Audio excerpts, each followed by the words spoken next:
college wrestling landscape shifted. Spay, I just want to give you the floor for a moment, and then I'll ask my questions after the fact because I have a lot. Sure. I'm sure many of the listeners have a lot, but what is happening with conference realignment? What does it mean? You could speak sort of broadly, globally, what it all means, because that might help and make a little more sense for the college wrestling fans. But then really hammer in there on the college impact. So the one question there is a good place to start that is in the notes there. Why is this happening? And that's like a super big question, but the real reason is, every university kind of has a choice to where to make trade-offs as with their student athletes. Yeah. And it's a contentious debate, but it is pursue a national championship in football, which requires a crazy amount of money because you're chasing Alabama, Ohio State, Michigan, Clemson, Georgia, the massive programs that are like they got the ball rolling. Yeah.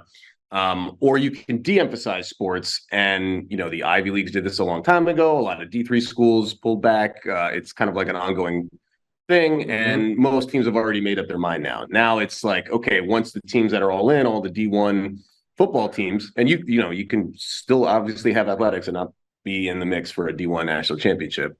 How do you maximize your ability to win on the field?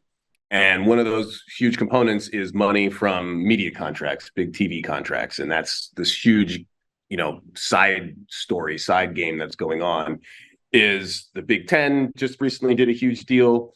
The reason the Big 12 or the Pac-12 had all these issues is because they were kind of outmaneuvered by the Big 12 commissioner, who signed a deal for first. So I guess the current set of dominoes now. So after you kind of get it in, you look at the broad, you pull back all the way and you go, okay, these teams are all trying to win on the field. Yeah. And to do that, they need lots of money and media contract stuff, or money from the media companies.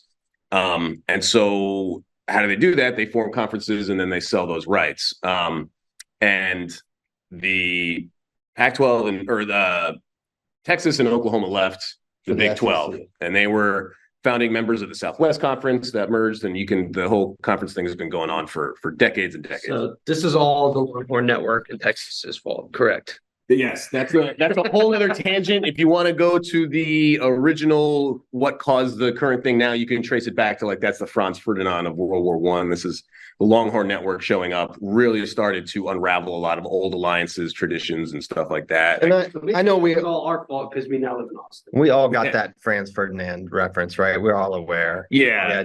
Yeah, of course. Yeah, the Archduke of the Austro-Hungarian Empire. So right, we all know that. Yeah, so we all know that. So the Longhorn Network, whoever's the commissioner at the time, I don't remember. That's the Gavrilo Princip, right? We all get that. Okay.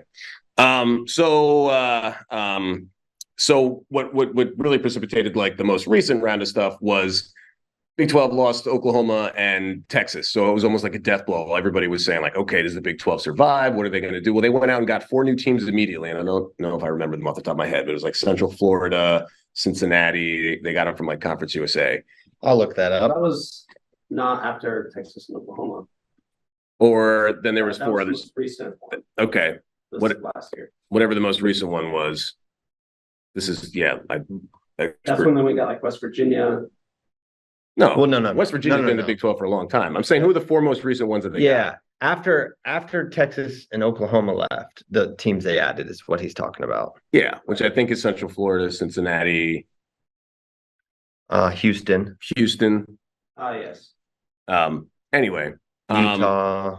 We knew that. Those are the 4 ones they got after. Let's get to those. Yeah, let's get to those. Then they did a deal, and they basically jumped the line. It was Pac-12 was getting ready to sign their new deal, and then the Big 12 was no, not only are we signing a new deal, kind of when the market for media rights is really good, is still in good shape, but we're going to add a clause, and this was the real killer thing, that if the Big 12 added any other Power 5 conferences, they would get an equal share of what they've already negotiated.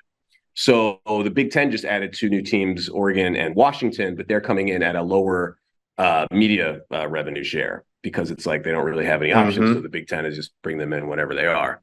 When did they join? 2023. Houston, Cincinnati, Central Florida, and BYU. Okay, BYU. Those were the 4 teams that they added. That was their immediate move. Yeah, okay, they didn't wait around. They didn't go, okay, we lost Texas and Oklahoma. We're not just going to sit here. They went and got 4 new teams, signed a new deal, and now they had this option. So now the Pac-12 is okay, Now it's our turn to go get the same amount of money. We're roughly equal to the Big 12, and that's super debatable. But debatable in their mind at the time. That's what they wanted. They were like, okay, now give us the Big 12 money. But all the big TV stations, or the Fox, NBC, CBS, ABC / ESPN, already kind of had their college football schedule programming already done. Now they're like, Big 12 gives us enough inventory. We don't need to go pay the same amount of money for the Pac-12. We'll give you a smaller amount for the 10:30 p.m., like the late night window, because you're on the West Coast. Right. And like the only other deal they had was with like Apple TV. And I'm sure there's other stuff out there that I don't, nobody was really privy to, but that was the kind of word, is like the schools were like, we don't want to put everything on Apple TV. We want to be on primetime. We want to be on the big networks. So now they have a no good, a subpar media deal, and the Pac-12 or the Big 12 is sitting there with all the money, waiting to just say, hey, you can just come over here, and everyone gets the same, and you'll get you'll get the 32 million a year or whatever, as opposed to like the 25 million they were going to get from Apple. Is, I think, kind of the rough numbers. And correct me if I'm wrong there. So what happened? So the first defector really was Colorado, and you can say, okay, well, they left the Big 12 a while ago to go to the Pac-12, so that's not really breaking up any tradition. Yeah. But once that first domino falls, now the administrators are doing the game of, the people in charge of the universities and the athletic program. Do you want to be the last? Do you want to be in the Pac-12 if everybody else is finding new places and it's like musical chairs? Yeah. And now you don't have a seat. And unfortunately, that's basically what happened. And kind of the Big 10 and the Big 12 are both like, hey, we got room for more. And it was really when the Big 10 came in, and you can point fingers and lay blame wherever you want. But so I think Arizona was maybe, and Utah were first interested, and Arizona State was kind of not into going, and both Arizona schools needed to go at the same time. But while they're doing all the negotiation for those three schools, we did end up in the Big 12. While all that was going on, the Big 10 was like, we're going to throw a lifeline to Oregon and Washington, because those two conferences have a long time ties with the Rose Bowl, and they thought, okay, well, they would be good fits institutionally for the Big 10. Let's just throw it out there that we kind of have room for you for at least those two as well.